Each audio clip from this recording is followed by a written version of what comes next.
Việt Nam phát hiện mỏ dầu lớn nhất Đông Nam Á, Mỹ cấp ngay 15 tỷ đô, khai thác gấp. Bạn có tin được không? Việt Nam vừa phát hiện ra một mỏ dầu khí, được cho là lớn nhất Đông Nam Á. Thậm chí, Mỹ còn đồng ý rót vốn đầu tư khủng, lên đến 15 tỷ đô la Mỹ, để hỗ trợ chúng ta khai thác nguồn tài nguyên quý giá này. Câu chuyện về vàng đen luôn là đề tài nóng hổi, bởi lẽ dầu mỏ đóng vai trò cực kỳ quan trọng trong cuộc sống hiện đại. Nó là nguồn năng lượng thiết yếu, là động lực thúc đẩy nền kinh tế và phát triển xã hội. Tuy nhiên, dầu mỏ không phải là nguồn tài nguyên vô tận. Nhận thức được điều này, các quốc gia có lợi thế về dầu mỏ luôn nỗ lực tìm kiếm những mỏ dầu mới, thay thế các mỏ đã cạn kiệt nhằm duy trì vị thế của mình trong ngành năng lượng toàn cầu. Và Việt Nam, trong những năm gần đây, đã gặt hái được thành công đáng kể khi phát hiện ra một mỏ dầu khí mới, được đánh giá là có trữ lượng lớn nhất Đông Nam Á. Đây là tin vui lớn, không chỉ giúp Việt Nam tăng cường an ninh năng lượng, mà còn góp phần thúc đẩy sự phát triển bền vững của đất nước. Vậy, mỏ dầu khí mới này nằm ở đâu? Trữ lượng của nó lớn đến mức nào so với các mỏ khác trong khu vực? Và liệu Việt Nam sẽ phải đối mặt với những thách thức gì trong quá trình khai thác và quản lý nguồn tài nguyên quý giá này? Trước khi bắt đầu video, đừng quên nhấn like, đăng ký để ủng hộ kênh nhé.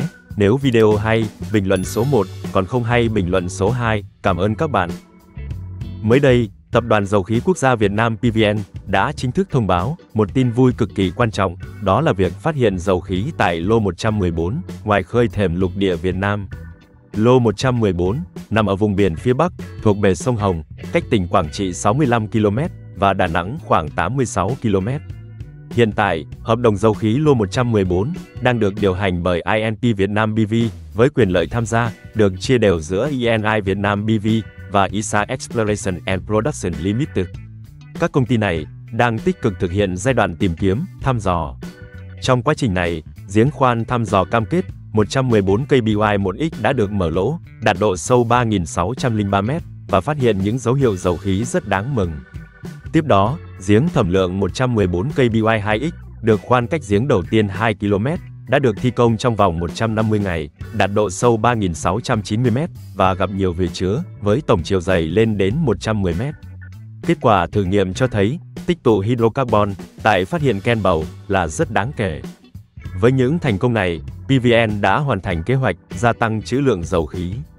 Kết quả khoan giếng 114 cây BY1X và 114 cây BY2X đã khẳng định hệ thống dầu khí tại khu vực cấu tạo Campbell và lô 114 là rất tiềm năng, đồng thời mở ra khả năng phát triển các lô phụ cận. Hiện các nhà thầu của lô 114 đang tiến hành xây dựng kế hoạch thẩm lượng tổng thể, cũng như khoan thăm dò các cấu tạo tương tự trong thời gian tới. Dự kiến, phát hiện Campbell có thể sẽ được đưa vào khai thác trong tương lai. Sự kiện phát hiện dầu khí tại lô 114 có ý nghĩa vô cùng quan trọng. Nó là tiền đề cho các hoạt động tìm kiếm và phát triển khai thác dầu khí tại lô này và các khu vực lân cận. Đồng thời, góp phần thúc đẩy mạnh mẽ ngành công nghiệp điện khí và các sản phẩm từ khí tại khu vực Quảng Trị, Thừa Thiên Huế và miền Trung. Theo Hội đồng Khoa học, Tạp chí Năng lượng Việt Nam, trữ lượng khí tại mỏ Campbell ước tính có thể lên đến 200 đến 250 tỷ mét khối. Hy vọng rằng, sau khi được khẳng định chắc chắn về trữ lượng, Việt Nam sẽ có thêm một nguồn nhiên liệu mới, vô cùng quan trọng, góp phần giải quyết bài toán cân đối cung cầu năng lượng, giảm bớt gánh nặng cho nguồn trữ lượng khí đang ngày càng cạn kiệt. Hiện trữ lượng khí cấp 2P của Việt Nam ước tính khoảng 432 tỷ mét khối, trong đó đã khai thác khoảng 150 tỷ mét khối. Cuộc chiến giành dẫn năng lượng giữa các cường quốc ngày càng trở nên khốc liệt. Để hạ nhiệt cơn sốt giá dầu đang diễn ra, Tổ chức các nước xuất khẩu dầu mỏ, OPEC, đã quyết định tăng hạn ngạch thêm 1 triệu thùng một ngày. Tuy nhiên, trước nguy cơ thiếu hụt nguồn dầu khí, trong khi chưa có nguồn năng lượng thay thế bền vững nào, thì việc phải chấp nhận giá dầu leo thang là điều khó tránh khỏi, ít nhất là trong vài thập kỷ tới. Chính vì thế, các cường quốc đang tăng cường các nỗ lực ngoại giao và chính trị nhằm đảm bảo nguồn cung năng lượng cho sự phát triển bền vững của nền kinh tế. Trung Đông, vùng đất sở hữu 2/3 trữ lượng dầu khí, đã được phát hiện trên thế giới, đang trở thành tâm điểm của cuộc chiến này. Mỹ, châu Âu, Nga và Trung Quốc đều dồn mọi sự chú ý vào khu vực này. Tuy nhiên, sự can thiệp quân sự của Mỹ ở Iraq cùng với sự phản đối với kế hoạch cải cách dân chủ ở khu vực Đại Trung Đông đã khiến cho cuộc cạnh tranh giữa các đối thủ bị đóng băng. Hiện tại, các nước phương Tây, đặc biệt là Mỹ, vẫn đang nắm lợi thế, áp đảo tại Trung Đông, khiến cho các quốc gia khác khó có cơ hội chen chân. Trong bối cảnh đó, cuộc săn lùng các nguồn cung vàng đen mới bên ngoài Trung Đông đang diễn ra sôi động. Miền đông Siberia với trữ lượng dầu khí dồi dào và vị trí gần các trung tâm công nghiệp lớn của Trung Quốc đã thu hút sự chú ý đặc biệt của Bắc Kinh. Các dự án xây dựng đường ống dẫn dầu đang được tích cực thúc đẩy, trong đó có đường ống nối từ Alaska ở phía bắc hồ Baikal của Nga đến thành phố Đại Khánh, Trung Quốc. Tuy nhiên, để giành được hợp đồng này, Trung Quốc phải vượt qua sự cạnh tranh gay gắt từ Nhật Bản và Hàn Quốc, hai quốc gia được Mỹ hậu thuẫn nhằm kiềm chế sự trỗi dậy của Trung Quốc. Nhiệm vụ này không hề dễ dàng, bởi Nhật Bản và Hàn Quốc đã cam kết trở thành đối tác chiến lược của Nga trong lĩnh vực năng lượng. Vùng viễn Tây của Nga, bao gồm cả Trung Á và biển Caspi, nơi chiếm 6% trữ lượng dầu khí đã được phát hiện của thế giới, cũng đang trở thành miếng bánh tranh giành của các cường quốc. Các tập đoàn của Mỹ, châu Âu và Nga đang giành giật quyền thăm dò, khai thác tại khu vực này. Trong bối cảnh, Mỹ đang cố gắng cắt đứt sự phụ thuộc của các nước Trung Á vào Nga, Washington đã đề xuất xây dựng một đường ống dẫn dầu từ thủ đô Baku của Azerbaijan đến cảng Ceyhan trên biển Địa Trung Hải của Thổ Nhĩ Kỳ. Trong khi đó, Trung Quốc cũng đang tích cực đàm phán nhiều dự án xây dựng đường ống dẫn dầu đến Trung Á nhằm đáp ứng nhu cầu năng lượng ngày càng tăng cao. Có thể thấy, cuộc chiến giành vàng đen đang diễn ra ngày càng gay gắt và chưa có dấu hiệu hạ nhiệt trong thời gian tới. Miền Tây châu Phi, với trữ lượng dầu khí chiếm hơn 7% thế giới và cung cấp đến 15% nguồn năng lượng nhập khẩu của Mỹ, cũng đang trở thành mục tiêu tranh giành của các cường quốc.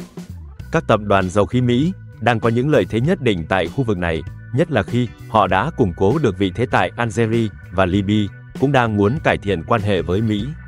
Trong khi đó, Trung Quốc, sau khi bị cản trở tại Trung Đông, đang tìm cách tạo bước đột phá vào lục địa đen nhằm đảm bảo an ninh năng lượng và đa dạng hóa nguồn cung dầu khí. Ngoài Sudan và Algeria, Trung Quốc cũng tăng cường sự hiện diện tại Tây Phi, đặc biệt là vùng vịnh Guinea, nơi sở hữu khoảng 4% trữ lượng dầu khí của thế giới. Khu vực này cũng được Mỹ xem là ưu tiên chiến lược với tiềm năng trở thành nhà cung cấp dầu mỏ hàng đầu chỉ sau Ả Rập Xê Út trong tương lai. Để khẳng định vị thế, tại vùng vịnh Guinea, nơi có nguồn năng lượng dồi dào và dễ khai thác, Washington đang xem xét xây dựng một căn cứ quân sự trên đảo Sao Tome và Principe, cựu thuộc địa của Bồ Đào Nha. Sự hiện diện ngày càng tăng của Mỹ tại nhiều quốc gia trọng yếu ở châu Phi đang khiến cho các tập đoàn dầu khí châu Âu lo ngại. Họ e sợ rằng các tập đoàn dầu khí Mỹ sẽ dựa vào chính sách ngoại giao cường quyền của Nhà Trắng để thâu tóm mọi hợp đồng béo bở. Như vậy, có thể thấy, Trung Đông vẫn là tâm điểm của cuộc chiến năng lượng toàn cầu, nơi phản ánh những mâu thuẫn giữa các nước sản xuất, nhập khẩu dầu mỏ, cũng như các lợi ích địa chính trị và tôn giáo. Song song đó, cuộc cạnh tranh cũng đang âm thầm diễn ra tại Siberia, Trung Á, Vịnh Guinea, khiến cho nguồn dầu khí ngày càng trở nên khan hiếm và tiềm ẩn nguy cơ xung đột trong tương lai. Cuộc chiến vì vàng đen mới chỉ bắt đầu. Dầu khí, nguồn khoáng sản quý giá, luôn là mảnh đất màu mỡ, thu hút sự quan tâm của các quốc gia trên thế giới. Việt Nam, với tiềm năng dầu khí đáng kể, cũng đang trở thành điểm đến lý tưởng cho các ông lớn trong ngành năng lượng. Và Mỹ, một cường quốc dầu khí, cũng không nằm ngoài xu hướng này. Vậy, Mỹ đã có những động thái gì để tham gia vào ngành dầu khí của Việt Nam? Mới đây, một đại gia dầu khí của Mỹ đã đề xuất một siêu dự án điện khí hóa lỏng trị giá đến 15 tỷ đô la Mỹ tại Nam Vân Phong. Cụ thể, tập đoàn dầu khí Millennium đã ngỏ ý muốn đầu tư dự án điện khí hóa lỏng tại khu vực Nam Vân Phong, thị xã Ninh Hòa, Khánh Hòa. Tổng mức đầu tư dự kiến lên đến 15 tỷ đô la Mỹ với diện tích bảo trợ 600 ha. Tại buổi làm việc với lãnh đạo tỉnh Khánh Hòa, ông Sam Chan, Chủ tịch công ty Millennium Việt Nam, một đơn vị thành viên của tập đoàn dầu khí Millennium, đã bày tỏ mong muốn tìm hiểu cơ hội đầu tư vào nhà máy điện và kho chứa khí hóa lỏng LNG tại khu vực này. Theo công ty Millennium, dự án trung tâm LNG sẽ bao gồm một nhà máy điện có công suất 4.800 MW và một kho chứa khí LNG với dung tích trên 10 triệu mét khối. Giai đoạn đầu, tổng mức đầu tư dự kiến là 8 tỷ đô la Mỹ. Trong tương lai, công ty dự kiến sẽ nâng cấp công suất nhà máy điện lên 9.600 MW và mở rộng kho chứa lên 15 triệu mét khối, với tổng mức đầu tư khoảng 15 tỷ đô la Mỹ. Địa điểm được nhà đầu tư lựa chọn là khu vực thôn Mỹ Giang, xã Ninh Phước hoặc phường Ninh Hải, thị xã Ninh Hòa. Toàn bộ dự án sẽ có diện tích khoảng 600 ha. Thông tin về dự án đầu tư của công ty Millennium tại khu vực Nam Vân Phong được đưa ra rất chi tiết và thể hiện tầm nhìn chiến lược dài hạn. Ông Sam Chan, Chủ tịch công ty Millennium Việt Nam, đã khẳng định mong muốn và cam kết của công ty trong việc đầu tư vào nhà máy điện và kho chứa khí hóa lỏng LNG tại đây. Dự án ban đầu sẽ có quy mô rất lớn, bao gồm nhà máy điện công suất 4.800 MW và kho chứa khí LNG trên 10 triệu mét khối, với tổng mức đầu tư 8 tỷ đô la Mỹ. Trong tương lai, công ty dự kiến nâng cấp công suất nhà máy điện lên 9.600 MW và mở rộng kho chứa lên 15 triệu mét khối, với khoản đầu tư lên đến 15 tỷ đô la Mỹ. Ông Sam Chan cũng nhấn mạnh rằng, dự án sẽ được chính phủ Hoa Kỳ bảo lãnh và công ty sẽ hợp tác chặt chẽ với chính phủ Việt Nam để triển khai. Ông hy vọng dự án sẽ giúp Việt Nam, đặc biệt là khu vực Vân Phong, trở thành trung tâm LNG quan trọng của Đông Nam Á, đồng thời góp phần quan trọng vào sự phát triển kinh tế xã hội của tỉnh Khánh Hòa và cả nước. Lãnh đạo tỉnh Khánh Hòa rất ủng hộ dự án của tập đoàn Millennium, cho rằng nó hoàn toàn phù hợp với định hướng phát triển của tỉnh. Dự án này sẽ góp phần thúc đẩy sự phát triển công nghiệp liên kết với cảng biển và lọc hóa dầu, đồng thời phục vụ cho ngành du lịch biển. Địa điểm được lựa chọn tại thôn Mỹ Giang, xã Ninh Phước, được đánh giá là phù hợp để triển khai dự án. Dự án hứa hẹn sẽ mở ra nhiều triển vọng cho khu vực, mang đến những cơ hội đầu tư và phát triển kinh tế bền vững cho tỉnh Khánh Hòa trong thời gian tới.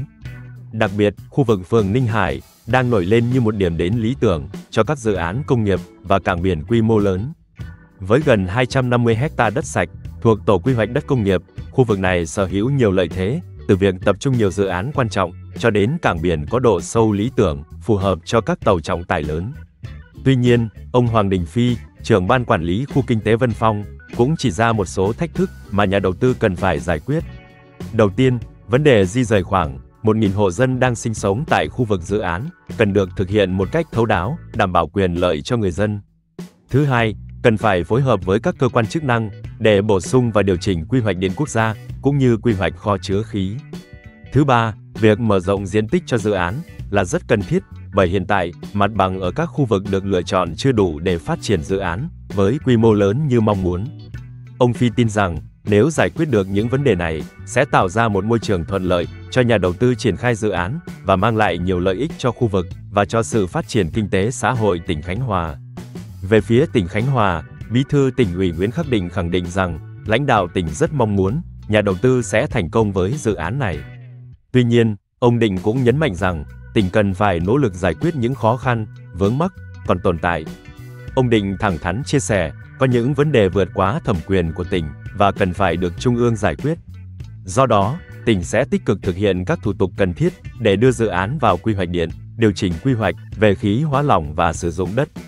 Tỉnh Khánh Hòa cam kết sẽ tạo mọi điều kiện thuận lợi, phối hợp chặt chẽ với nhà đầu tư để trình lên Trung ương xem xét, phê duyệt.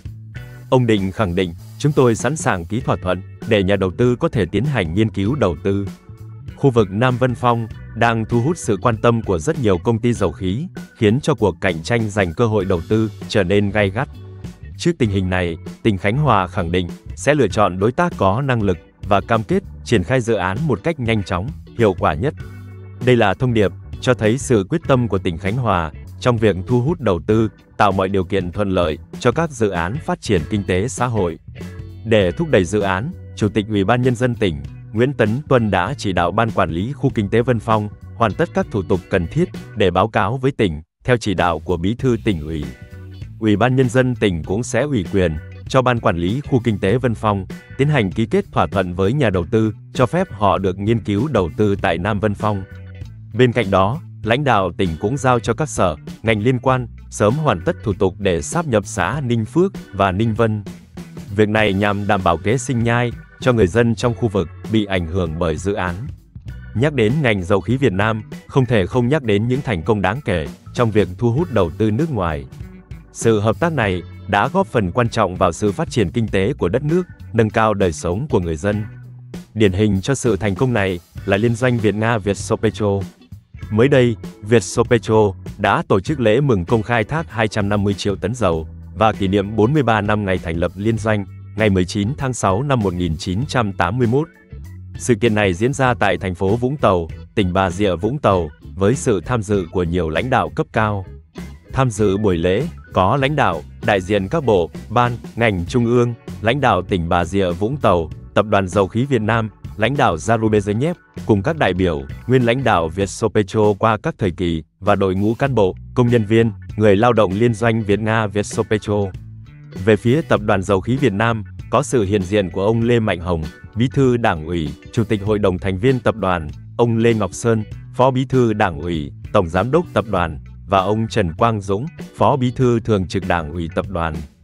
Đại diện cho tỉnh Bà Rịa Vũng Tàu, có sự tham dự của ông Nguyễn Văn Thọ, Chủ tịch Ủy ban Nhân dân tỉnh. Vào lúc 18 giờ 18 phút, ngày 15 tháng 5 năm 2024, Vietsopetrol đã khai thác thành công tấn dầu thứ 250 triệu trong lịch sử hoạt động của mình.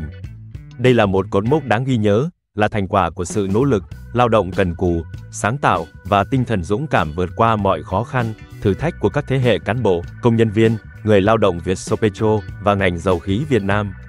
Thành tựu này là minh chứng hùng hồn cho hành trình 43 năm xây dựng và phát triển của Vietsopetrol. Ngày 26 tháng 6 năm 1986, dòng dầu công nghiệp đầu tiên từ thềm lục địa Việt Nam đã chính thức được đón nhận, đánh dấu một bước ngoặt lịch sử cho ngành dầu khí nước nhà. Liên doanh Vietsopetrol, sau khi phát hiện ra trữ lượng dầu thương mại tại mỏ Bạch Hổ, đã nhanh chóng triển khai khai thác tại mỏ này. Kể từ đó, sản lượng dầu thô của Vietsopetrol không ngừng tăng lên. Năm 1990, Vietsopetrol đạt mốc khai thác 5 triệu tấn dầu. Con số này tiếp tục tăng lên 10 triệu tấn vào năm 1992, 20 triệu tấn vào năm 1993, 50 triệu tấn vào năm 1997, 100 triệu tấn vào năm 2001, 150 triệu tấn vào năm 2005 và 200 triệu tấn vào năm 2012. Hiện nay, tài nguyên dầu còn lại trên các mỏ của Vietsopetrol được ước tính lên đến 600 triệu tấn. Điều này cho thấy, Vietsopetrol hoàn toàn có khả năng nâng cao sản lượng khai thác, thu hồi tối đa tài nguyên còn lại nếu như áp dụng hiệu quả các giải pháp nâng cao hệ số thu hồi dầu EOA. Tính đến nay, trên toàn mỏ, Vietsopetrol đã khai thác được hơn 250 triệu tấn dầu thô, chiếm gần 60% tổng lượng dầu đã được khai thác của toàn ngành dầu khí Việt Nam. Tổng doanh thu từ hoạt động dầu khí đạt trên 89 tỷ đô la Mỹ. Trong đó, số tiền nộp vào ngân sách nhà nước Việt Nam, bao gồm thuế và lợi nhuận phía Việt Nam là hơn 58 tỷ đô la Mỹ, còn lợi nhuận phía Liên Xô, Liên bang Nga là 12,3 tỷ đô la Mỹ. Thành công của Vietsopetrol ngày hôm nay chính là kết quả của những quyết định sáng suốt của Đảng và Nhà nước trong việc hợp tác với Liên Xô để thăm dò, khai thác dầu khí. Đồng thời, đó cũng là thành quả của sự nỗ lực, lao động miệt mài, sáng tạo, dũng cảm của các thế hệ người lao động trong ngành dầu khí nói chung và của Vietsopetrol nói riêng. Quan trọng hơn cả, thành công này còn là minh chứng cho mối quan hệ hữu nghị tốt đẹp giữa Việt Nam và Liên Xô, nay là Liên bang Nga. Như ông Lê Ngọc Sơn, Tổng Giám đốc Tập đoàn Dầu khí Việt Nam, đã chia sẻ, dịp này, liên doanh Vietsopetrol cũng vinh dự nhận cờ thi đua của Ủy ban Quản lý vốn nhà nước tại doanh nghiệp, bằng khen của Ủy ban Nhân dân tỉnh Bà Rịa Vũng Tàu. Có thể thấy, việc thu hút đầu tư nước ngoài trong ngành dầu mỏ đã và đang mang lại những kết quả tích cực cho sự phát triển kinh tế xã hội của Việt Nam. Việt Nam đang ngày càng khẳng định vị thế của mình là một điểm đến đầu tư hấp dẫn, không chỉ trong lĩnh vực dầu khí, mà còn ở nhiều lĩnh vực khác. Liệu Việt Nam có thể duy trì đà phát triển này trong tương lai và thu hút thêm nhiều nguồn vốn đầu tư nước ngoài hay không? Hãy cùng chia sẻ quan điểm của bạn với chúng tôi bằng cách để lại bình luận phía dưới nhé. Đến đây thì video ngày hôm nay cũng đã kết thúc rồi, hãy để lại cảm nghĩ của bạn dưới phần bình luận nhé. Nếu thấy video hay, hãy like và chia sẻ để nhiều người cùng xem. Và cũng đừng quên nhấn đăng ký kênh, bật nút chuông bên cạnh để theo dõi những video mới nhất. Xin chào và hẹn gặp lại anh chị và các bạn ở những video tiếp theo.